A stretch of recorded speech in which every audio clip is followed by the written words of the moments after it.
selamat datang di ruang ngobrol santai bareng aku, Adi Ari. Dan aku Lisa. Untuk hari ini kita akan bahas topik yang sering dipelajari tapi jarang dibahas dengan seru, yaitu sejarah dan juga perkembangan kurikulum di Indonesia. Dan jangan salah ya, ternyata kurikulum tuh udah gonta-ganti aja kayak tren rambut zaman sekarang.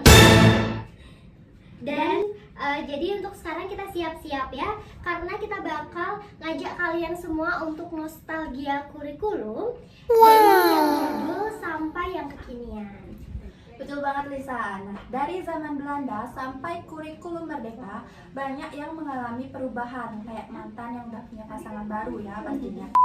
Nah, ternyata kurikulum itu bukan cuma soal buku pelajaran, tapi juga cerita panjang tentang bagaimana pendidikan kita dibentuk dari masa ke masa.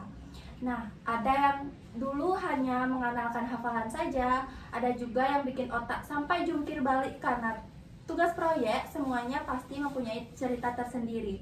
Nah, kurikulum itu ibaratkan peta jalan dalam dunia pendidikan. Tanpa kurikulum, proses belajar mengajar tidak akan berjalan dengan lancar atau tidak akan terarah. Tapi kurikulum juga nggak selalu sama loh. Kadang rutenya lurus, kadang mutar-mutar, tapi ujungnya tetap ingin kita pintar dan berkarakter. Ya, itu betul banget ya guys. Jadi dari zaman dulu sampai sekarang, kurikulum di Indonesia itu sudah mengalami banyak sekali perubahan.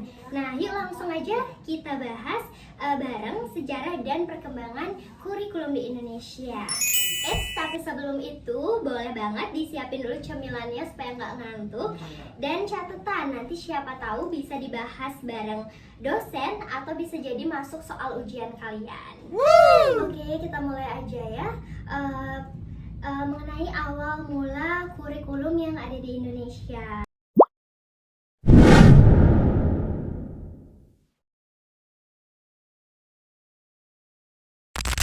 Oke, kita langsung aja mulai dari awal mula kurikulum yang ada di Indonesia ya. Untuk pertama-tama bisa dimulai dari Adi-Ari dulu.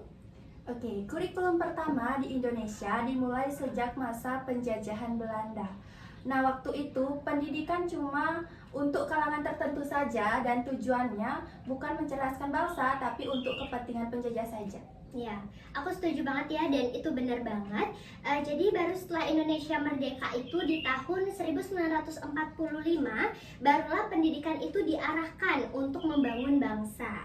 Jadi kurikulum pertama setelah merdeka itu muncul pada tahun 1947, yang namanya itu Rencana Pelajaran 1947. Nah, tapi waktu itu belum disebut dengan kurikulum ya pastinya. Fokusnya masih pada penanaman nilai, karakter, dan kebangsaan. Ya, nah jadi sejak itu kurikulum itu terus berkembang. Nah, kita kasih highlight aja ya, supaya mudah diingat.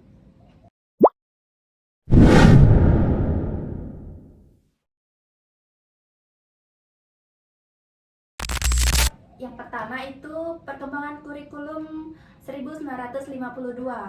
Kurikulum ini mulai lebih terstruktur pastinya karena ada silabus di setiap mata pelajarannya. Nah, kurikulum ini adalah kurikulum pertama yang rapi karena setiap mata pelajaran pastinya mempunyai tujuan, materi, dan waktu yang jelas. Jadi guru lebih mudah untuk menyusun pembelajaran. Iya, setelah kurikulum 1952 itu terdapat kurikulum 1964. Nah, pada kurikulum 1964 ini tentunya fokus pada Pancawardhana, yaitu 5 aspek perkembangan. Yang pertama itu ada moral, ada kecerdasan, ada emosional, keterampilan, dan juga jasmani. Nah, jadi di sini belajar itu nggak cuma soal nilai akademik saja, tetapi juga pembentukan karakter dan visi. Jadi siswa itu menjadi berkembang seutuhnya, seperti itu. Oke, selanjutnya adalah perkembangan kurikulum 1968 yang biasa disebut dengan era Orde Baru, di mana kurikulum ini fokus pada pendidikan dasar dan nilai-nilai Pancasila. di mana negara ingin membentuk generasi yang nasionalis dan disiplin, materi pembelajarannya jadi lebih terpusat dan seragam di seluruh Indonesia. Iya, jadi selanjutnya itu kita lanjutkan ya, ada kurikulum 1975, di mana kurikulum ini tuh lebih teknis, Ari. Jadi dia itu guru wajib membuat RPP, di mana pembelajaran itu mulai dirancang langkah demi langkah dengan adanya tujuan pembelajaran, kegiatan, evaluasi. Nah, jadi guru itu bisa menjadi lebih profesional lagi, seperti itu. Oke, selanjutnya itu ada kurikulum 1984, di mana kurikulum ini fokus pada proses belajar aktif atau CBSA, yaitu cara belajar siswa aktif, di mana siswa pastinya diajak untuk aktif selalu untuk bertanya, berdiskusi, dan menemukan jawaban sendiri. Nggak cuma hanya mendengarkan penjelasan dari guru saja. Iya, jadi selanjutnya ya ada kurikulum 1994. Nah, di kurikulum ini cukup unik ya. Jadi dia itu isi materi yang padat dengan jam pelajaran yang banyak juga. Jadi siswa belajar banyak mata pelajaran dalam kurun waktu yang terbatas, sehingga akhirnya malah bikin siswa itu kewalahan dan juga guru mengalami kewalahan seperti itu. Oke, kita lanjut aja ya. Oke, selanjutnya itu adalah kurikulum 2004 atau KBK, di mana kurikulum ini fokus pada hasil dan keterampilan siswa, di mana siswa pastinya dituntut untuk bisa melakukan sesuatu, bukan cuma tahu akan teori. Misalnya, nggak cuma tahu rumus, tapi juga bisa menerapkannya dalam kehidupan sehari-hari. Nah, seperti itu ya guys, kurikulum 2004 atau KBK. Kita lanjut aja ya ke kurikulum yang familiar, yaitu kurikulum 2006 atau yang biasa disebut KTSP. Nah, jadi di sini sekolah itu bebas menyusun kurikulum sendiri sesuai dengan kebutuhannya masing-masing. Di sini guru itu bisa lebih kreatif menyusun materi, tetapi tetap mengacu pada standar nasional itu sendiri. Tetapi tetap mengarah ke arah yang lebih fleksibel, tapi dia tetap terarah, tetap tersusun seperti itu. Oke, kita bisa lanjut. Oke, selanjutnya itu ada perkembangan kurikulum 2013 atau Kurtilas, di mana kurikulum ini membentuk siswa untuk menjadi lebih aktif, kreatif, dan berkarakter. Ada pendekatan tematik integratif di dalamnya, di mana penilaian sikap, pengetahuan, dan keterampilan. Juga menekankan kerja kelompok dan berpikir kritis. Yang terakhir itu kita berlanjut ke kurikulum yang kita gunakan sekarang tentunya, yaitu kurikulum Merdeka. Nah, kurikulum Merdeka ini kita gunakan dari tahun 2022 sampai sekarang ya guys ya, masih kita gunakan, di mana siswa itu bebas belajar sesuai minat dan bakat mereka masing-masing. Pasti Ari suka kan belajar sesuai minat dan juga bakat Ari?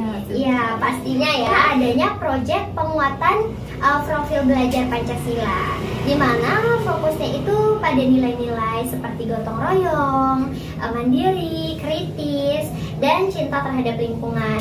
Jadi di sini guru itu juga bisa memilih dan mengatur materi sesuai dengan kebutuhan siswanya.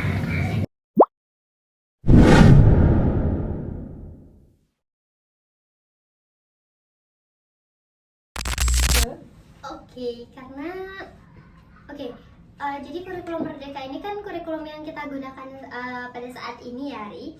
Bolehlah sedikit kita bahas mengenai kurikulum Merdeka yang kita gunakan pada saat ini.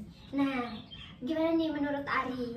Menurut Ari gimana kurikulum Merdeka yang kita gunakan pada saat ini? Oke, baik, langsung saja kita bahas tentang kurikulum Merdeka yang saat ini kita gunakan ya. Nah, kurikulum Merdeka pastinya kurikulum yang lebih fleksibel, di mana guru bebas mengembangkan materi sesuai dengan kebutuhan siswa. Jadi, pembelajaran bisa lebih disesuaikan dengan kondisi daerah, budaya lokal, dan kemampuan siswa. Jadi nggak kaku kayak dulu lagi. Oke, jadi aku setuju banget ya dengan pendapat Adi yang tadi. Nah, selain itu, ada juga di kurikulum Merdeka ini yang namanya itu proyek penguatan profil pelajar Pancasila. Nah, jadi tujuannya di sini itu adalah membentuk karakter siswa yang pastinya itu yang berakhlak, yang kreatif, yang mandiri, dan juga cinta terhadap lingkungan. Nah, jadi di dalam proyek ini itu bisa berupa kegiatan nyata. Mungkin contoh kecilnya itu seperti menanam pohon, membuat kerajinan, sampai diskusi tentang toleransi. Dan yang pasti pembelajarannya itu sangat seru dan juga bermanfaat. Seperti itu. Nah, dan yang paling pentingnya siswa diajak untuk belajar sesuai dengan minat dan bakat mereka pastinya. Misalnya yang suka seni bisa lebih fokus ke pelajaran seni, yang suka teknologi bisa belajar coding sejak dini. Jadi belajar terasa lebih menyenangkan dan nggak membosankan. Oke, jadi demikian ya sedikit pembahasan kita mengenai sejarah dan juga perkembangan kurikulum di Indonesia. Semoga tadi penjelasannya bisa dengan mudah kalian semua pahami ya. Tapi sebelum kita akhiri ya, aku mau sedikit bertanya sama Ari. Menurut Ari mungkin bisa diutarakan sedikit pendapatnya mengenai perkembangan kurikulum yang terjadi dari dulu hingga sekarang. Mungkin bisa dipaparkan sedikit pendapatnya. Oke, baik. Seperti yang sudah kita lihat, bagaimana kurikulum terus berkembang dari masa ke masa untuk menyesuaikan dengan kebutuhan zaman. Nah, perubahan itu pastinya sangat penting. Dan supaya pendidikan tetap relevan, berjalan dengan lancar dan gak ketinggalan zaman. Oke, ya bagus banget. Terima kasih Arya untuk pendapatnya. Mungkin sekarang Lisa, menurut Lisa bagaimana kesimpulan dari topik yang sudah kita bahas hari ini? Oke, jadi sedikit kesimpulan dari aku ya guys ya. Menurut aku kurikulum itu kayak playlist ya. Jadi setiap generasi itu pasti punya versi terbaiknya masing-masing. Dan semuanya itu pasti punya tujuan yang sama, yaitu membuat siswa menjadi pribadi yang lebih baik lagi. Seperti itu ya. Oke, dari dulu yang mengharuskan kita untuk selalu menghafal rumus, materi, sampai yang sekarang lebih fleksibel dan bebas untuk berekspresi. Nah, ini bukti kalau pendidikan juga ikut berkembang bareng perkembangan teknologi dan masyarakat. Iya, itu benar banget ya. Dan kita berharap semoga apa yang kami sampaikan ini bisa menambah wawasan dan bermanfaat untuk teman-teman semuanya. Nah, kalian juga bisa nih mulai refleksi pada diri masing-masing, suka kurikulum yang mana, seperti itu. Menurut kalian gimana nih? Kurikulum Merdeka ini cocok juga nggak dengan gaya belajar kalian? Atau kalian lebih nyaman dengan kurikulum sebelumnya? Tulis pendapat kalian di kolom komentar ya. Oke, dan kalau ada saran ataupun kritik dan juga topik lain yang pengen kalian bahas, jangan ragu buat kasih tahu kami. Baik, sekian pemaparan materi tentang sejarah dan perkembangan kurikulum di Indonesia yang kami bawakan pada hari ini. Kami ucapkan terima kasih banyak dan sampai bertemu di lain waktu. Terima kasih, bye-bye.